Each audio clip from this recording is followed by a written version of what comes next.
A second check is somebody who comes behind us after the work is done, but before there's any kind of negative consequence. For example, if I'm wiring up a panel, they don't need to be there while I'm landing each individual wire, but it's good to bring a second check in to look at it before we energize the panel, because that's when the error is going to present itself. That's when the negative consequences might happen.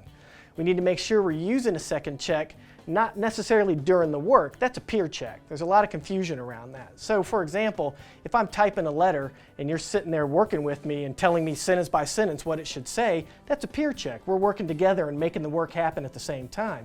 If the letter's done and I ask you to proof it and read it over, that's a second check. We haven't sent the letter to anybody, so there's no negative consequence, but you gave me a second check to make sure that everything looks right. So let me show you what a second check looks like. So let's see what a second check looks like. Ken? I just put together a simple circuit, and because I've been involved with this task from the beginning, I want somebody else to put a second set of eyes on it to validate that I put it together correctly. So Dave, can you give me a quick second check to validate everything's ready to go before we energize this circuit? Sure thing, Ken. All right, the polarity looks good. All your connections, your switch is off.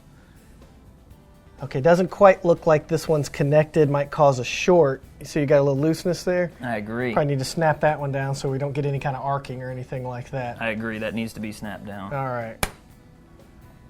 Now that we got that fixed, I think we're good to go.